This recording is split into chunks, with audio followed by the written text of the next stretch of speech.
This is actually the first sober episode. It is absolutely, without a doubt, the first sober episode. And that is his fault. I blame him. In case you missed it, the Hilaria Baldwin episode 2 that dropped this week, kind of out of nowhere, explaining the story, the situation, bring up Amy Schumer. Your first reaction was how much you love her, and then quickly turned and accused the Gooter of not liking female comedians. Amy Schumer. Oh, I love Amy Schumer. Well, I know why you wouldn't. Like, that's the type of... You do not like that type of humor, but I do. I think she's funny. I think she's the most unfunny person. Like, why? I just do. I don't think she's funny at all. Like, why? I just don't think she's funny at all. And I like female comedians. We saw Whitney Cummings. No. I'd laugh her ass off at Whitney Cummings. No, you fight it though, and then you give in. I mean, there's some truth. It's absurd. Let's harken back to New Year's Day, 2015. If you don't remember, we flew to Las Vegas that day. Actually, the first thing we did on New Year's Day, and this is a story for another time, but we went to Justin Timberlake concert. Mm-hmm. The next night, and I recall it was like an early show. For some reason, it was like I want to say it was like a 6 o'clock show or 7 o'clock show. We went and saw Whitney Cummings. Mm-hmm. And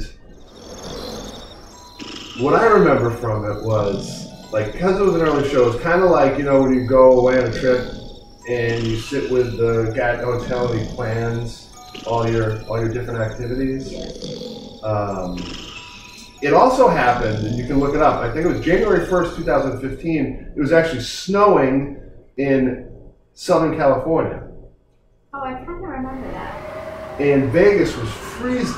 Yeah. It was freezing. So you couldn't go outside. So it was like the people went to whatever, the 4:30 all-you-can-eat buffet, and then into the Whitney Cummings show. So it was all kind of older crowd. And the reason I bring that up is, I mean, we didn't really know much about Whitney Cummings. I did. At the time. She used to be on Chelsea Handler. She was one of the panel. Yeah. And then I think she hit it big. I think by this time, Two Broke Girls came along. Yeah, I didn't watch many. I watched a couple, but not many. So Two Broke Girls like kind of made her a star. Yeah. And it's like I said, 6 o'clock, 7 o'clock. I was expecting the most PG rated, but her whole show was just based around like total raunchiness, like sex, crazy sex stories with her boyfriend. And again, what I thought was funny was that it was the audience, it was all these 60, 70-year-old people who were just there because, you know, that's part of the tour. It's like, all right, you go to the all-you-can-eat buffet at 4:30, and then at 6. You hit the early show, you go see a comedian, and they had no idea what they were about to see. Yeah, they like probably had some no of idea. them might have known who she was, and most of them probably didn't. They were just like, oh, it's a comedian, let's go see it. Yeah, and it was like headline like Two Broke Girls, which was like a sitcom on like NBC or something. Yeah, so you go in there and you're not drunk enough, and she starts dropping all this crazy stuff, and it was like the only people laughing were like us. Yeah. Though, like out of the whole audience, and it's a small audience. It wasn't big, but like, yeah, like we were kind of like looking around. I mean, it was offensive. I'm not even going to say what it was what she was talking about. It had to do with a lot of woman parts. Yes. A lot of woman parts. Like, and using words that most women would not use. Are shocking.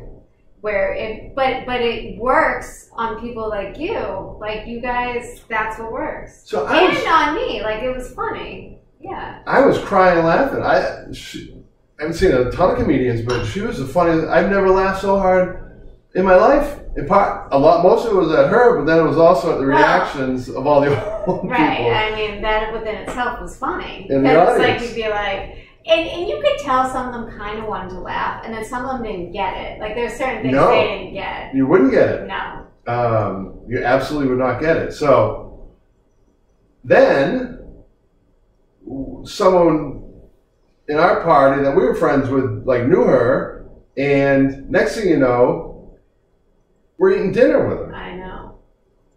I gotta say, the one thing that's like so fascinating about when you meet a comedian in person, it's like you expect them to be funny the entire time.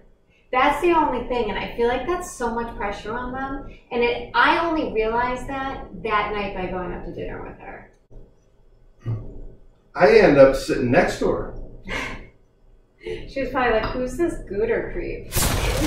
Totally. And the whole time, I'm just going on and on and on about how funny she was. Like, to the point where, like, yeah, she was probably like, "Who the hell is this guy?" Right, shut up. You're so annoying.